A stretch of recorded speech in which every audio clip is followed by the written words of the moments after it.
I think they were turning it on then.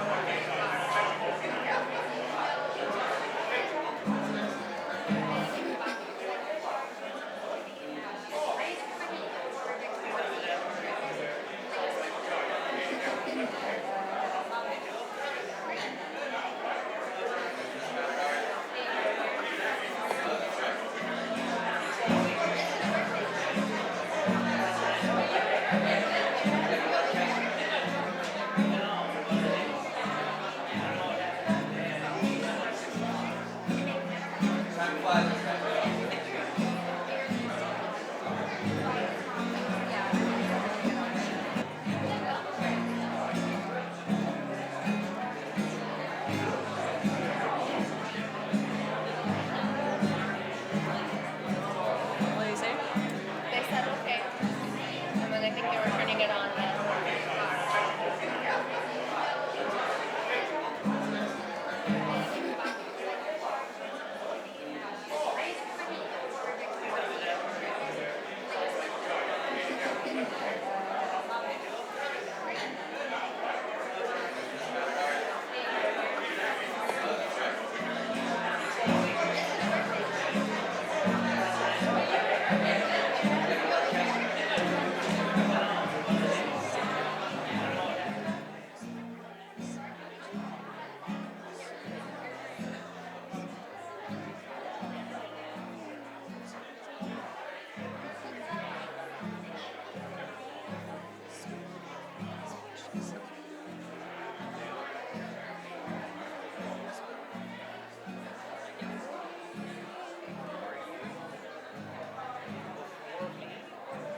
Are you the third speech?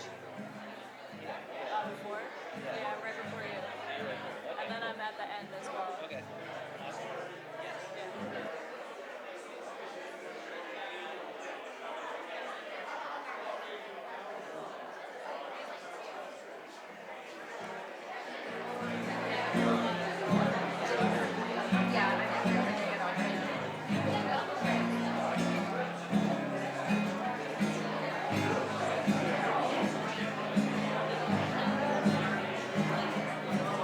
What do you say? They said okay. And then I think they were turning it on then.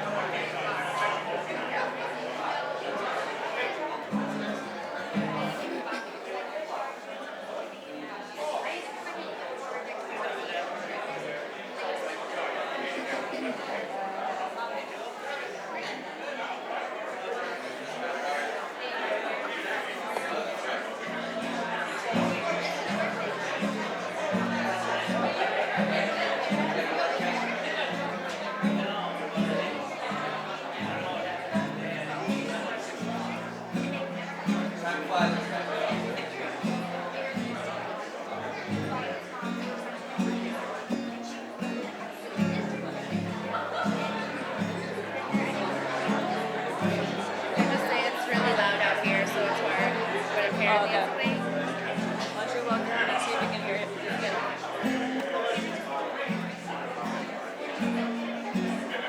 Yeah, it's definitely.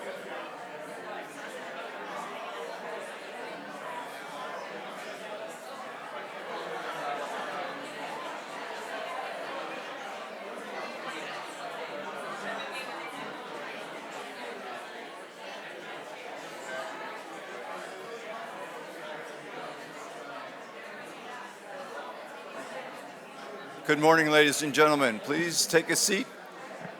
If you haven't taken one already, you better get one because they're going fast. Is that on?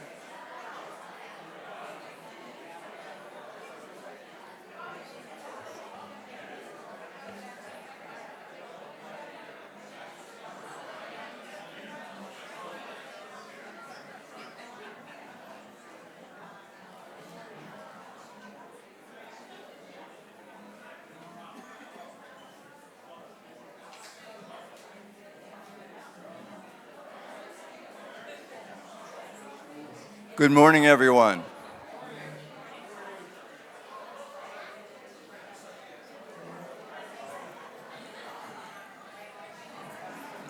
Please take a seat. We're about to begin the program.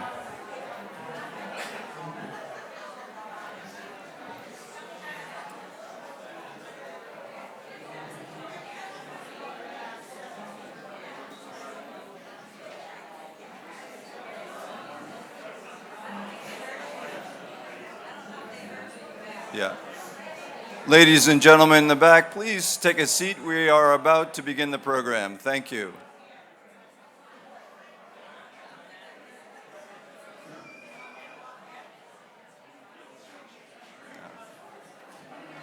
They're, so, they're starting to settle down. Yes.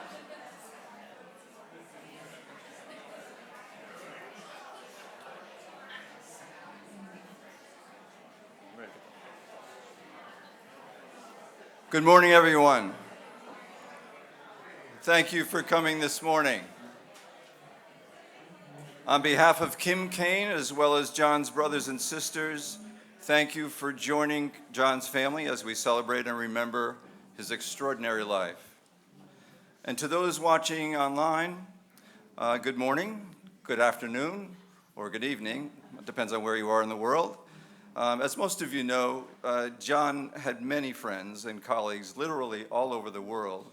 And so we're happy to be able to broadcast this format, the formal part of the celebration, online via live stream to those who could not be with us in person, especially Kim's and John's family, friends, and colleagues in Jamaica, the Bahamas, and in other parts of the Caribbean, as well as friends and relatives across the 5 continents where John served his country. This formal part of the program will also be videotaped for later viewing online for those who could not be here in person or available now to watch on the live stream. Just to note to those online now, if the signal falters or fails altogether, rest assured that you'll find a recording of this entire program at the same internet link that you're connected to for this live viewing. The recording will be posted at 8 p.m. Eastern Daylight Time tonight. And for those here at the Country Club, I have a special request. Please take a moment now to turn off the sound on your cell phones so that the remarks that you're about to hear will be enjoyed without interference, kind of like this. I just had to do my own. Thank you. My name is Peter Kilcullen. I am John Kane's brother-in-law. I am married to his sister, Jean Kane Kilcullen. My role this morning is to help provide, especially for our viewers online, a context for this formal part of our celebration, which will take about 30 minutes. As those of you in attendance here will see on pages 2 and 3 of the program booklet, this part of today's celebration is entitled The Program of Service, and each of the 5 speakers' relationship to John is mentioned in the booklet. But those of you watching online do not have a program booklet, so I will take a moment to introduce each speaker before he or she comes to the podium in order to provide a brief context for those of you watching online. After the last speaker's remarks, there will be a candle lighting ceremony in honor of John and his parents, and that will conclude the program of service. At that point, the live stream will end, and we'll sign off, and the video will come to an end as well. I will then invite everyone here who's present to join John's family out on the patio for refreshments and for an opportunity to share their stories about John, especially the ones they don't want to share while the video is rolling. We're going to start the program with a blessing by the Reverend Bernard R. McElhenney, S.J., a priest who has come to be known as Father Mac to so many families, friends, colleagues, and former students from this region and now from all over the world. Father Mac has been a longtime friend of the Kane family, especially John's father, Frank, and his mother, Betty. And Father Mac has also been a wise counselor to others in the Kane family, as well as to those of us in Father Mac's extended family who have benefited from his guidance and his great stories over the last 60 years since he first came here to serve the greater Scranton area. We are honored to have Father Mac with us today to offer his blessing for John and for all of us. Father Mac.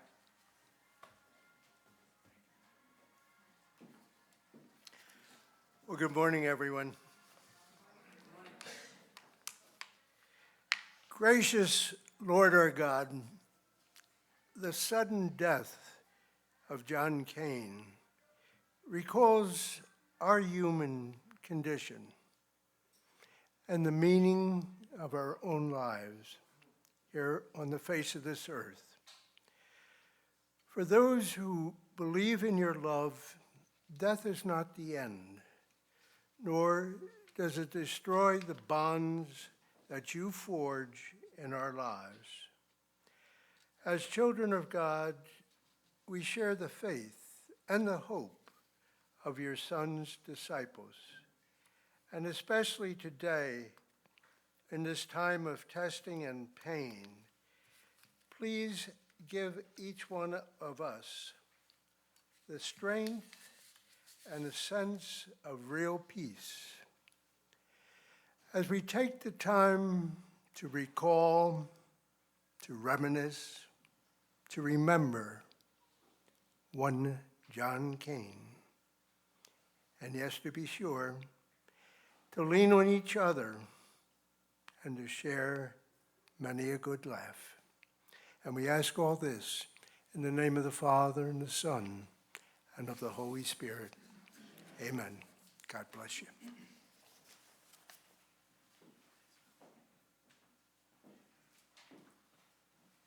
Thank you, Father Mac. Before I introduce Tim Doherty, I'd like to make a special gesture in honor of John.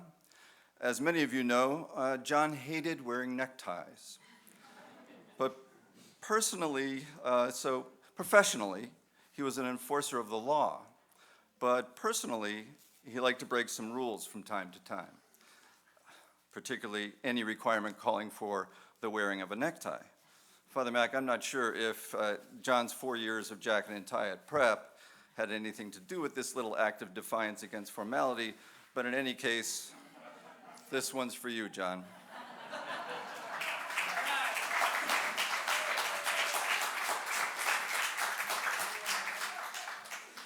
Tim Doherty first met John Kane almost 60 years ago.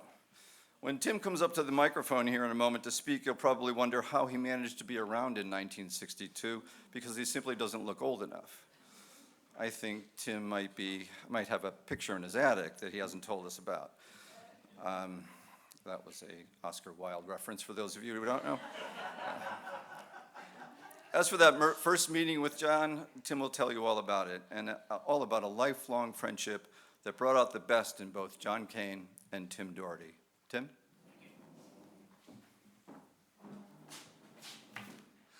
Thank you, everyone, for being here today, and on behalf of John Kane. Remembering John. I first met John Kane 300 yards from here at the Country Club of Scranton's swimming pool on a hot day in 1962. It was at the Country Club of Scranton pool just 300 yards away. That is where we shared our first laugh together. And it's also where we started a lifelong tradition of trying to throw each other into the pool. But we were 5 years old at that first meeting, and we remained the best of friends for 60 years. Ladies and gentlemen, sadly enough, only 3 months ago, John and I shared our last laugh together with our friends Joe Demko and the late Kip Hamby during a golf outing here at the Country Club. We shared that last laugh on the 9th green of the Country Club of Scranton, as we all know, is only less than 50 yards away from here. But what more importantly I want to add, and all of you will know, a lot happened between those first and last Country Club laughs. What happened was a lifetime of shared memories and 60 years of lifetimes. John and I spent a lot of those years side by side, and we always had each other's backs. At our first meeting of the Country Club pool, John and I learned we had a lot of things in common, and not just little boys trying to throw each other into the pool. We learned we came from large families. John was one of 8 children, and I was one of 11. We were both middle children, and perhaps that had something to do of our mutual interest together and why John is the way he was. Interests that would cross paths remarkably throughout our entire adulthood. For in those early years together, John and I learned how lucky we were to be born into such large Irish Catholic families. We were the sons of wonderful, caring, loving, but very firm and direct parents. John and I were both grateful for our Catholic educations. Although we went to different elementary schools, We shared classrooms at Scranton Prep and later at the University of Scranton. For all those classrooms, John and I learned the educational values of a Jesuit education. And Father McElhenney, I want to thank you today for being a backbone of that, of those stellar institutions. These educations supported our parents' ideals of Betsy, Frank, Grace, and Jim, of discipline, determination, and the motivation of always trying to do the right thing. We were given a moral compass and the important life ingredient of what we all know that is missing today. For that moral compass, John and I, what we learned in those classrooms and from our parents, we carried together in our back pockets. No matter where we went, that compass was there. John Kane's life is a continuum of accomplishments. And I had the privilege of witnessing and hearing direct reports on all of them. John loved his first real job, working for the Scranton Times, radio stations, WEJL, WEZX, Rock 107. He was a news reporter, a disc jockey, a sales rep. And it would behold me today if I mention Bill Lynott, who was his mentor, amongst other things, as well as his favorite godfather, George and Eddie. John had a calling while he was a news reporter. That calling was law enforcement. It was police work. He first answered that calling as a part-time police officer in the Scranton Police Department. We rode the radio car together. We drove the paddy wagon together. We put many people in and out. There was, of course, some got a dispensation. That's where I was a police officer, and again, John and I crossed paths. Those were exciting times for John. He really loved being a police officer. Although he knew it was dangerous, he was confident and more willing to do his part. As a policeman, John did witness some horrific scenes of violent crime: murder, child abuse, kidnapping, rape, suicides. But while witnessing that carnage, John saw and brought compassion and empathy to his work, that he was never put off by the terrible and brutal and sadistic experiences that he witnessed. He worked nights, weekends, holidays. He walked the beat in some very tough sections of the city of Scranton, believe it or not. And on those cold, icy nights, late alone on foot patrol, those were nights where John could have easily been at Music Lake or enjoying holiday dinners, either with his family, immediate family, or with the Lynott and Haggerty families. But instead, he chose to walk that beat. Many a time I'd be working a radio car and I'd meet him and we'd drive around. And yes, it was the Christmas holidays. But he gave up those great family dinners that they were famous for. But more importantly, at this stage of John's life, I remember when I was a policeman and John was working 2 jobs, in the radio station and in the police department, he decided to go on a path, a very direct path of his own making. As his obituary pointed out, John was a gifted observer of human behavior. And in his police work, he applied that gift in a strategic and a compassionate way. John took what he learned in the Scranton Police Department and he expanded his skills beyond anyone's expectations over the next few decades of his life. At the United States State Department, John became an expert in diplomatic protection. He provided diplomatic protection standing between and guarding George Shultz, Madeleine Albright, Ronald Reagan, visiting heads of state, the Queen of Jordan, as well as the Queen Elizabeth of England. He never complained about the foreign continents he had gone on to. As Bill Lynott, myself, and his family can attest to it too, and John Hill, John would come back and recite, yes, 5 continents, X amount of countries, and of course the people who he had hung around with. Of course, he ate like a king, and he had a great time as well. John would always enjoy the company of a good restaurant and companionship. Many times when I was at police headquarters, or later in law school, we talked by phone at night. I'd find out where in the world he was, and whom he was guarding, and the challenges that John Kane faced in the different environments. And remember, this was the late 80s and 90s. The Cold War was still going on. America was at war in the Persian Gulf. John's life was exciting and rewarding at the State Department until one day. August 7th, 1998, John experienced his own version of D-Day at the United States Embassy in Nairobi when terrorists smashed through the embassy compound, setting off detonated bombs, killing dozens and dozens of people, many of whom were John's own fellow colleagues. Ladies and gentlemen, that day, God gave John Kane a break, a second chance in life. John happened to be off-site from the embassy compound that day and away from the carnage that he saw.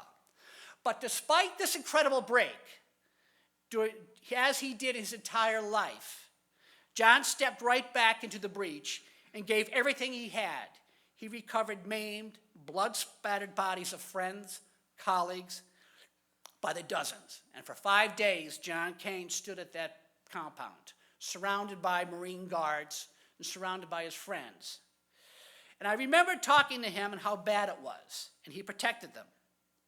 After that D-Day, John and I shared many conversations late at night and into the morning about what he felt like and what he saw that day. And as you might imagine, he never forgot it. Despite that horror, he was grateful to be alive that day and every day. I asked John what he thought. Many conversations I had, he was actually on the bomb site, talking to me and probably others from phone setups in the Marine compound. I said, "What are you going to do now?" I said, "John, this is unbelievable." He said, "You know what I'm going to do?" Or I said, "What are you thinking about? I mean, what makes you so calm?" Because I remember my own father's experiences from World War II. He said, "Timmy, I'm thinking about Moosic Lake. I'm thinking about my mother. I'm thinking about my father. I'm thinking about John and Betsy. I'm thinking about George, Billy, and Ed. And I want to live, and I'm going to get out of here, and I'm going to come back." And I remember that was John Kane. That was him to the T. And I'm going to see my friends. I'm going to see the Franks boys. I'm going to hang out with them. But I am going to live. So he did. After that, he was praised and honored by the Secretary of State, Madeleine Albright, for a distinguished and bravery, and later by federal law enforcement, by the Attorney General herself, Janet Reno. John Kane walked away from the horrific memories of that horrific day and never forgot it. But after a period of recovery in Washington, John was given a new assignment, and that assignment was very, very special. Jamaica. I thought myself, boy, did they give you an assignment? Otherwise, you really got them, and you do whatever. He said, "Yeah, it's Jamaica. You got to come down. We'll play golf. We'll do this." I said, "Yeah, all right." I said, "What are you going to find in Jamaica?" He said, "Peace, quiet, and happiness."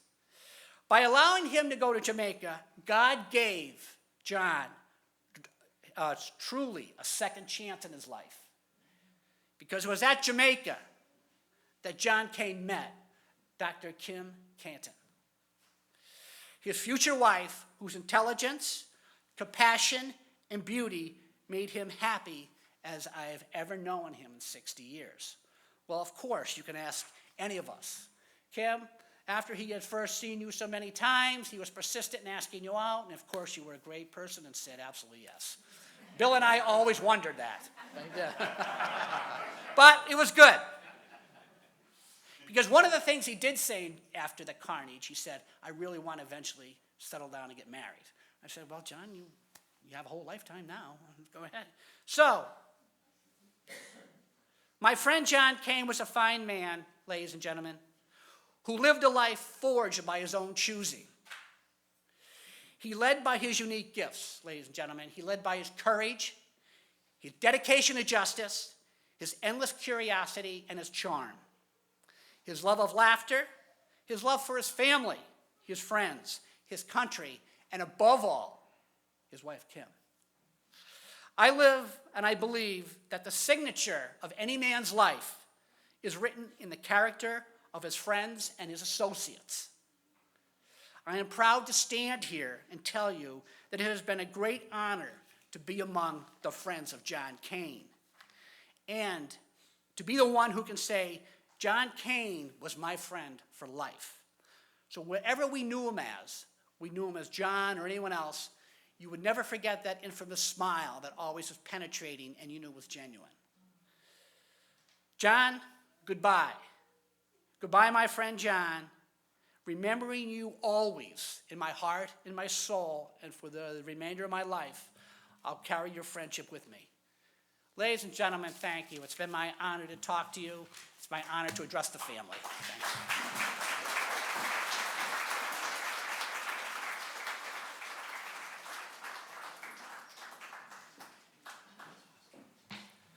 I'm not sure how I'm going to be able to come back up here after each speaker, but that's my job. Thank you, Tim. That was wonderful. John had so many experiences and played so many different roles in his professional career, but in his personal life, he was known for making phone calls to everybody, especially after he retired. He was like a telemarketer. If one person didn't answer, he'd just dial up someone else. That's because John was a social creature, just like his father before him. But because John was so often very far away from his hometown, his family, and his old friends, he made sure, I think perhaps more than anyone I can think of, he made sure to stay in touch. And I think it's safe to say that the most important phone calls were made to the young people in his life, his younger cousins, his nephews and nieces, and others. He was especially gifted at lending an ear and offering timely advice to those young people in his life who were struggling through challenges of growing up, of becoming a whole person.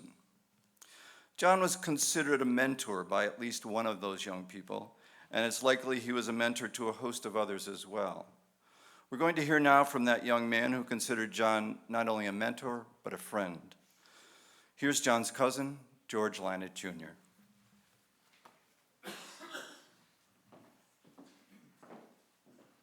Thanks, Peter. Peter reminded me this was being recorded, so I had to cut about half of my remarks. And I am also known as John's favorite first cousin once removed, just to be clear. On behalf of my family, I'm honored to be here, but heartbroken to be here, remembering John. I'm going to start with a brief quote from the book of Sirach. It'll make sense. Let those that are at peace with you be many, but let your advisors be one of 1,000. John read that reading at Katie's and my wedding almost 15 years ago, and he truly was one of 1,000.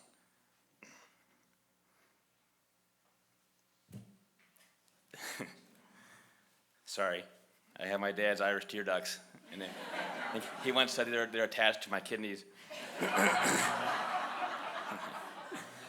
The beautiful obituary really captured John. But the one phrase that stuck out to me, and I'm pretty sure I'm not alone, was that John stood out as a unique character. We are all unique, of course, but John was truly unique and truly a character. When I was a kid, we really didn't know how to take John. He was too old for my generation and too young for my parents' generation. I'd often heard the stories whispered around our dinner table of John kicking Mom under the table on their dates, and later trying to hold her under the water at the lake.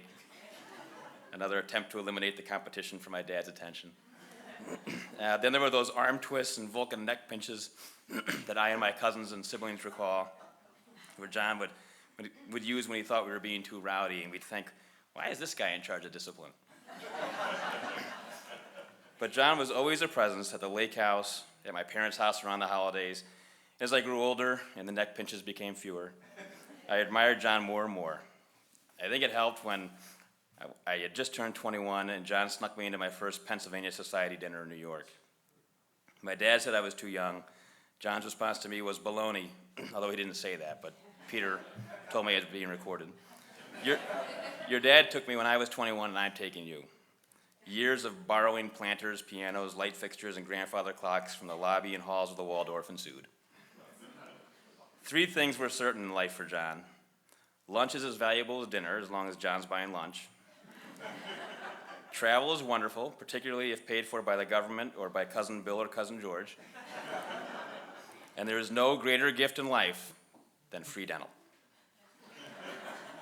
We all loved ribbing John for his spending habits, or lack thereof. We always said he was famous for his T-Rex arms when the bill came.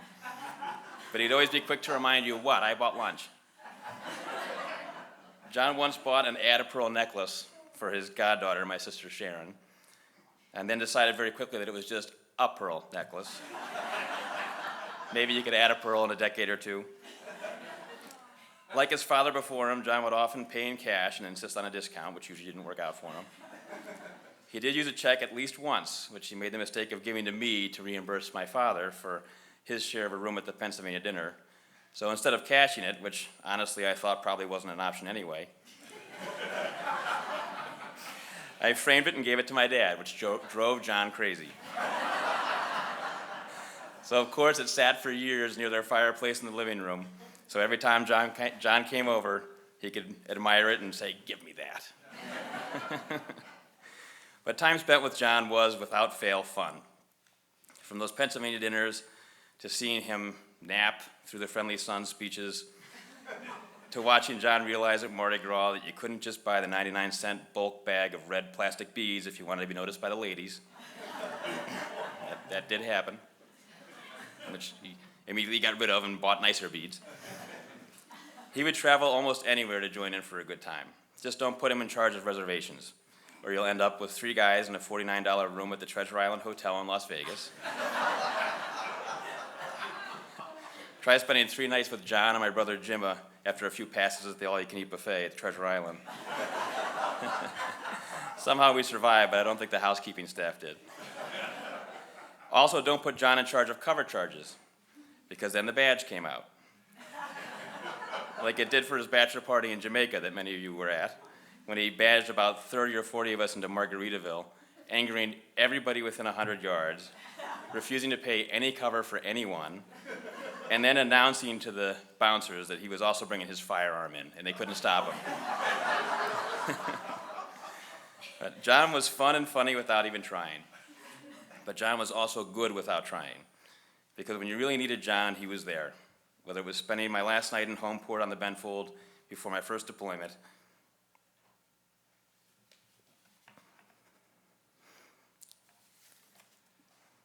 or helping my brother with simple things like visa snafus, which were fairly common for Jimma, or just listening to everyday issues that came up, John could always be counted on.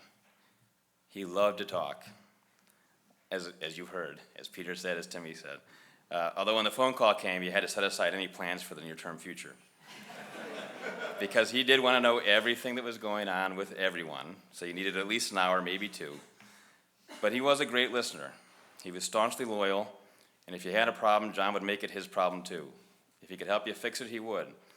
He would always weigh in with very real-world advice, and he had seen more of the real world than any 10 of his peers combined, so his advice came from experience. He was a fierce friend, and I often thought that if I ever ended up in a foxhole, and thank God there were none in the Navy, I would want John there next to me. John was also proud of his country and his service to it. He risked his life to protect American lives and interests abroad. And as Timmy has mentioned, I still have that Newsweek magazine with the full-page picture of John holding the shotgun on the rubble of the embassy. He was simply a hero.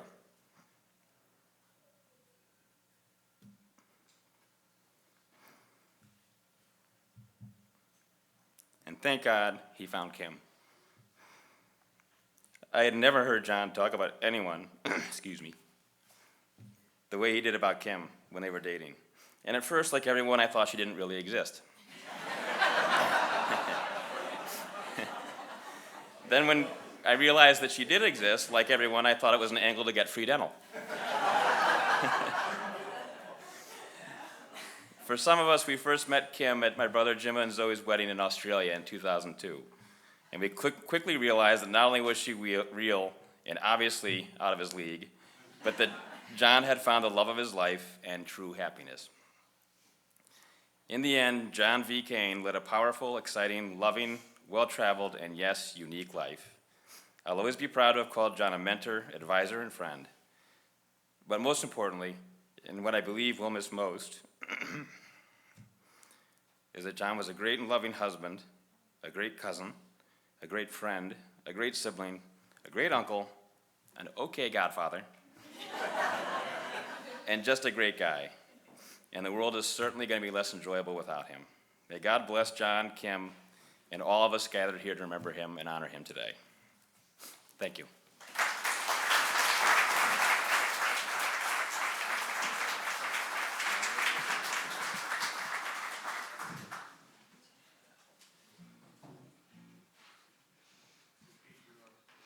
This is for John and Kim.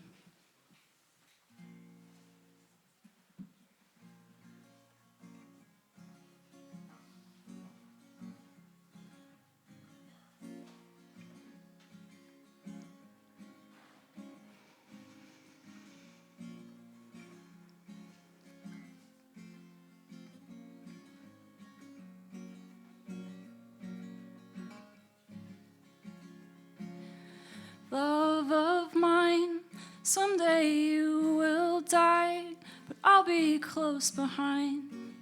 I'll follow you into the dark, no blinding light or tunnels to gates of white, just our hands clasped so tight, waiting for the hint of a spark.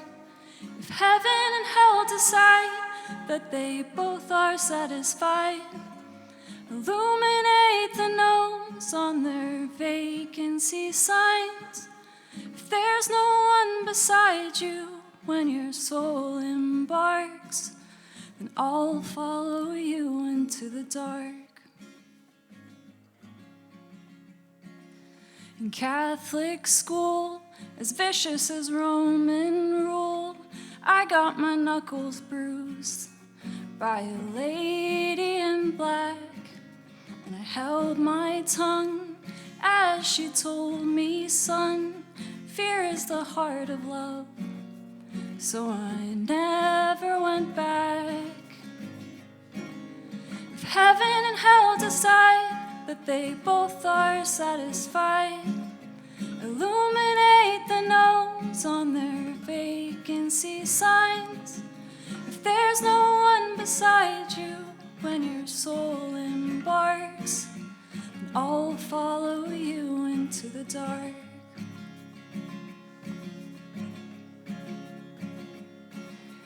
You and me have seen everything to see, from Bangkok to Calgary, and the soles of your shoes are all worn down. The time for sleep is now.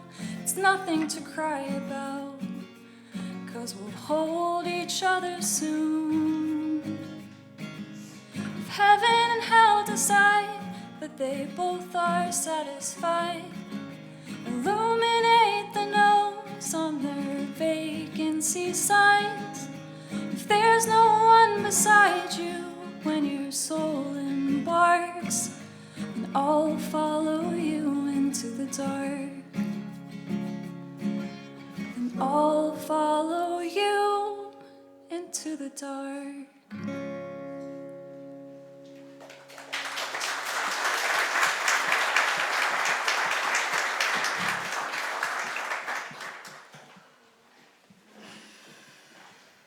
Thank you, Kat. That was Kat Kilcullen, one of John's nieces and my daughter. You may have noticed that George Linett has red hair, or did. It's really red, it was. He's a ginger anyway, just like John, and just like Kat, and quite a few others in the family have red hair as well. I frankly think it's a cult. The Secret Ginger Society, I'm calling it. We'll hear from another member of that society in just a few minutes, but I can tell you from firsthand experience that John took special interest in his cousins, nieces, and nephews who are members of that secret society. And I'm quite sure John was the special agent in charge of the society. Our next speaker is not a Ginger Society member, but he is a nephew of John, one of 14 nephews and nieces on the Kane side. Many of those nieces and nephews are with us here in person or watching online, a few of them from very far away places. Anna Warby, if you're watching from New Zealand right now, this is a shout out to you. Our next speaker will tell you that John's nieces and nephews share a group text that's been full of chatter over the last 3 months. Lots of stories about John among the cousins. Some of the stories, the kinds of stories we parents never knew anything about. Yeah, John was that uncle. He was the guy who could say the same thing any parent could say to a son or a daughter, but because it came from John, it was worth listening to.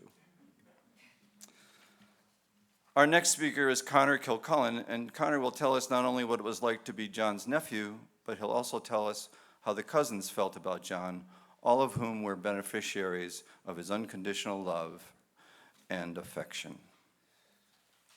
Connor?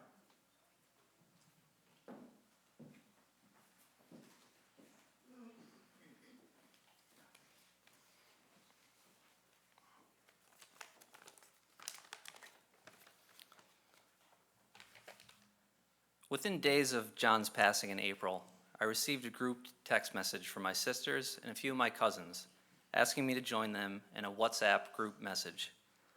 The WhatsApp group message would allow our cousin Anna to be able to join in the conversation from her home on the other side of the world in New Zealand. Being a geriatric millennial, I did not have the WhatsApp app on my phone, but I was quickly able to download it. I joined my sisters, Celia and Kat Kilcullen, and my cousins, Tim, Julia, and Molly Kane, Drew and Ryan Kane, and Anna, Elizabeth, and Jack Warby, in sharing our collective shock and sadness that John was no longer with us. John was a constant presence in each of our lives. He supported us throughout the good times, and especially during the bad times. He was always in our corner and would do everything within his power to help when we got into trouble, which was more often for some of us than it was for others. John would regularly call to check in with each of us to gauge how our lives were evolving and offer much needed wisdom and clarity. John was a talker. I am a talker. When John would call me, I knew that we needed at least an hour to catch up on the phone. There were admittedly times that I deliberately did not pick up the phone. I was busy and I knew that I wouldn't be able to chat for more than a minute or two. But John would always leave a voicemail, and in more recent years, also follow up with a text message. On the WhatsApp group message, my sisters and cousins shared some wonderful moments and stories about John. We reflected on John's kindness and generosity, his listening skills, and his unique ability to relate to each of us at whatever age we were at that time. During the holidays when we were younger, John would take each of us out for a day to shop for Christmas presents and get a bite to eat at a restaurant. If we were lucky, we might even end up at the Top Dog Arcade across from the Viewmont Mall. My three older cousins, Patrick, Jeffrey, and Frank Sweeney, were not included in the WhatsApp group message with the rest of my younger cousins. As is tradition, these younger generations have no respect for their elders.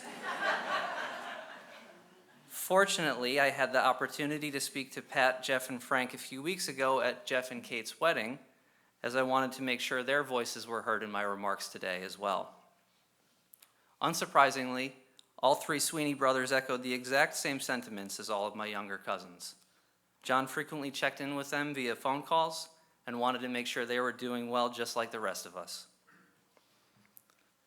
During his time in Jamaica, some of my cousins, myself included, were fortunate to be able to visit John on the island. That was an experience I will never forget for the rest of my life. It was 1999 and I was 15 years old. My family stayed with John in Kingston and went out into the city several times to take in the sights and sounds of a place vastly different from the small town of Dunmore, Pennsylvania, where I grew up. It was eye-opening and humbling. The traffic was an insane cacophony of beeping horns and the shouts of impatient drivers. The tropical hills and mountains in the distance were juxtaposed by a lively scene in the city. We went out to a restaurant one night with John leading the way and enjoyed a delicious feast of Jamaican foods. He even convinced the server to let me have a Red Stripe Light. I wasn't quite old enough for a Red Stripe Heavy. Upon leaving the restaurant, I could sense that the lively scene had become a little more intense, and John began directing us back home to his place. I was amazed at his ability to lead us through the chaos to get back home. I was overwhelmed with feelings of gratitude and pride for my uncle. These were not unlike the feelings I experienced when I saw the full-page color photo of John in Newsweek in 1998, standing in front of the ruined embassy building in Kenya armed with a shotgun. This was a courageous man. He experienced things in his lifetime that I will never be able to fathom. For the second half of our Jamaica visit, we traveled by van across the center of the country on a wild, twisting ride that wound through an incredibly beautiful land, teeming with fruit trees and spectacular flowers, and people of all kinds walking and riding bikes and motor scooters. Our destination was Ocho Rios, a fancy resort that was quite different from Kingston. It was here that I had the pleasure, or rather displeasure, of being John's roommate for 3 days in the hotel. My mom and dad had a room, my sisters Celia and Kat had their room, and that left John and me in the third room. John kept the temperature in the room ice cold, and the AC was always at full blast. My only reprieve from this frozen meat locker of a room was when he would go out to the balcony to smoke a menthol cigarette, and a warm blast of air would enter the space. We ordered room service nonstop and lived like bachelor kings. We refused to clean up after any of these meals, and I don't think the TV was turned off for the entire 72 hours that we were there. It was also during this trip that John was nicknamed V by my family. V was our fearless leader and cool as a cucumber, navigating us through this unfamiliar land. V's daily uniform consisted of a casual, untucked golf shirt, short 1980s era gym shorts, and ragwool socks with topsiders. Not exactly a trailblazer of modern fashion, but John certainly owned this look that he had designed for himself. We lost him far too soon, but John's spirit and the values he instilled in each of us will live on within all of his nieces and nephews for the remainder of our lives. He was our uncle, and he was our champion. We love you, John.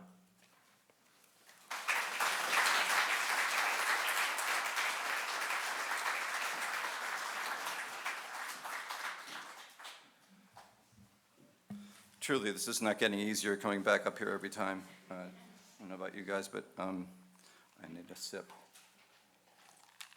It's water, don't worry. You may have noticed that Connor's last name is the same as mine. That's because he's my son.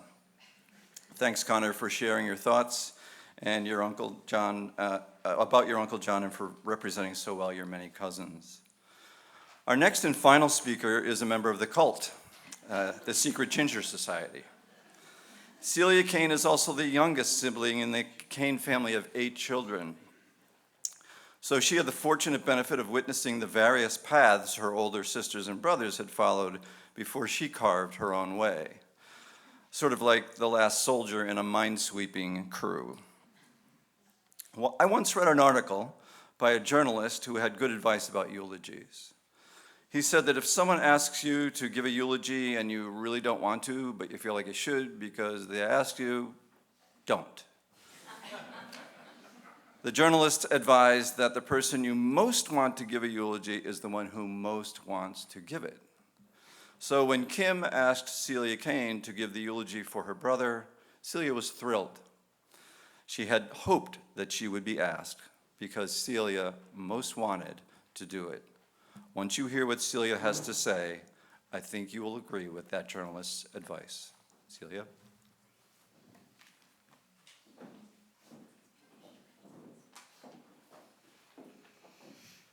Oh, man.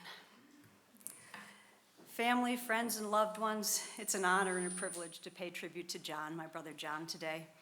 Thank you for joining us as we reflect on and celebrate John's amazing life.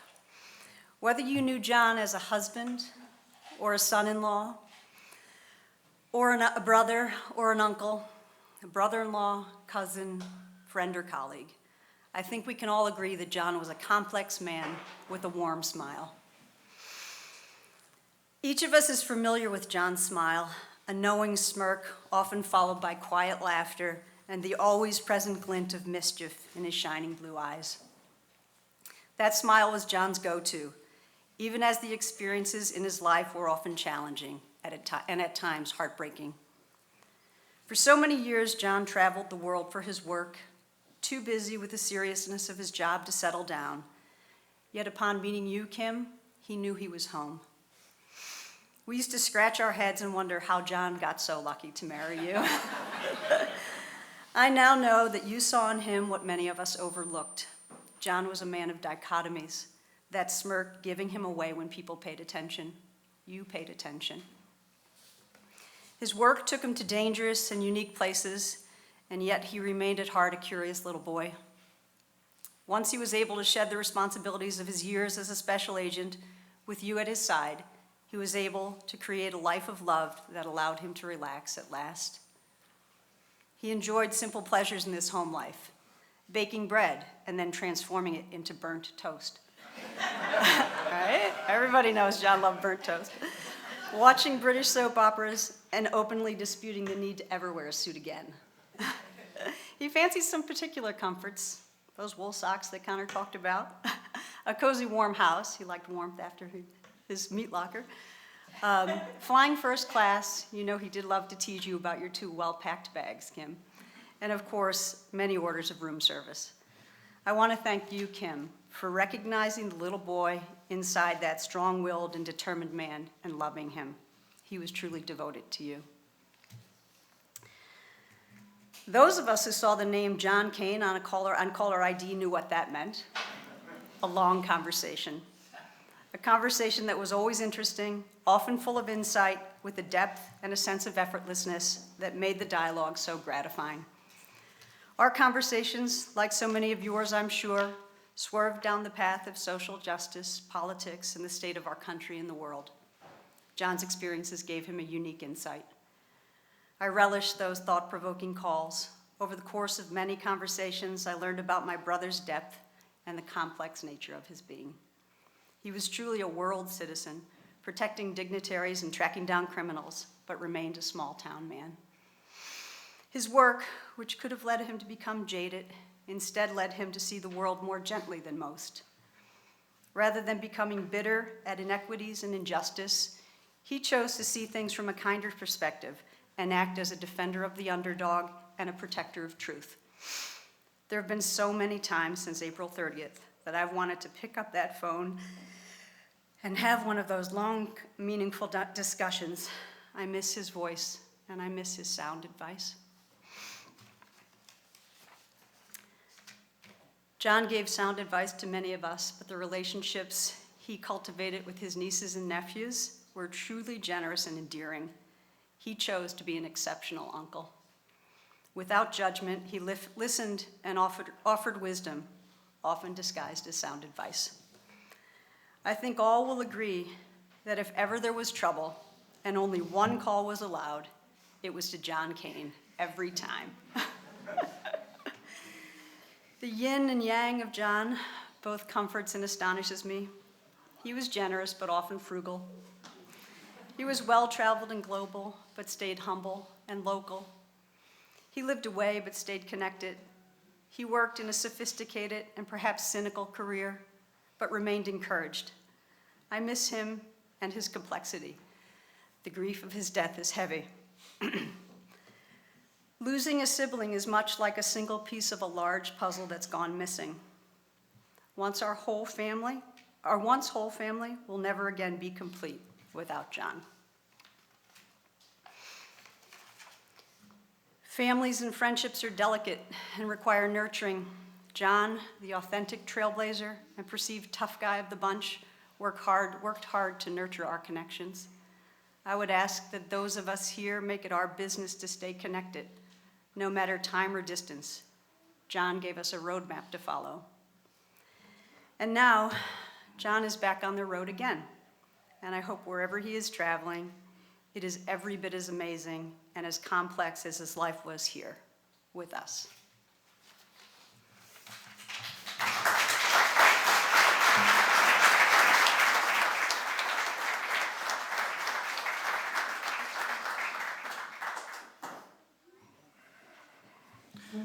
Thank you, Celia. Our final presentation in this program of service will comprise a candle lighting ceremony. As you can see, there are 3 candles on the table to my left with John's photograph.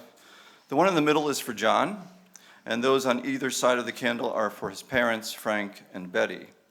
Our candle lighting ceremony represents the hope and expectation that the light of John's life and the light of Frank's and Betty's lives will carry on in the lives of the generations that are already following them. In this way, the memory of John and Frank and Betty will light the way for generation after generation to come.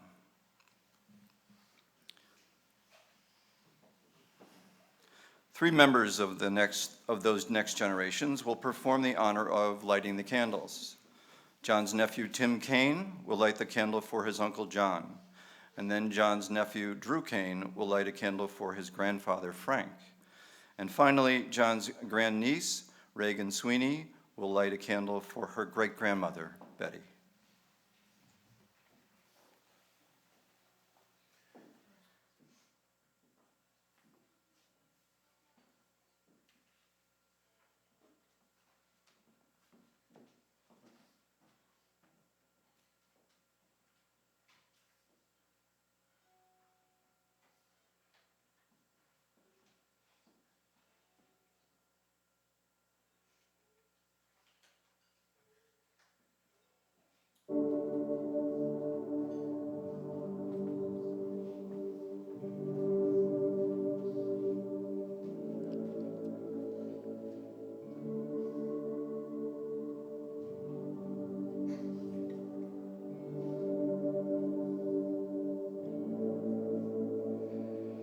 I got all the parts I wished for.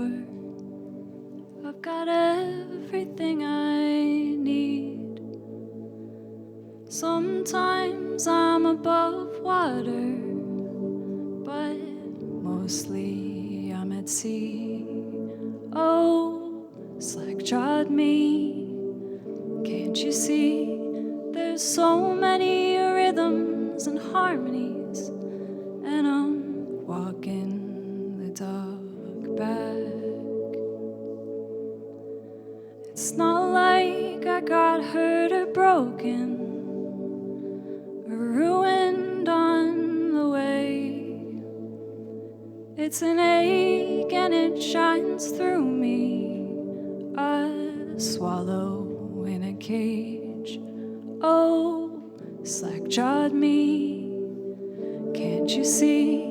There's so many rhythms and harmonies, and I'm walking the dog back. Is it a sign or just a landmine, or a feeling roaming free? It's overtaken me.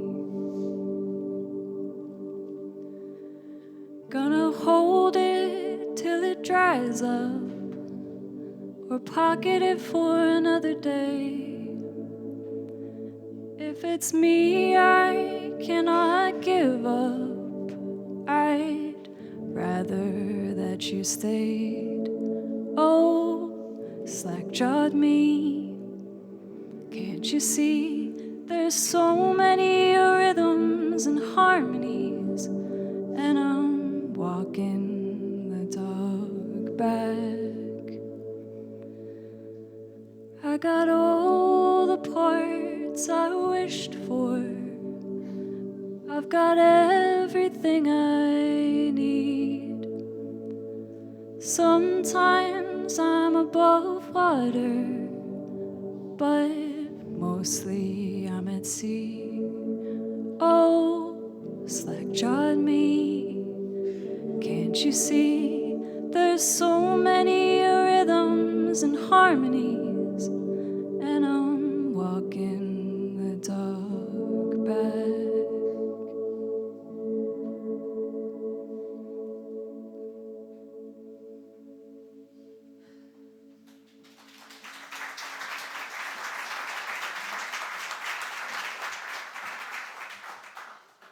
Thank you, Kat.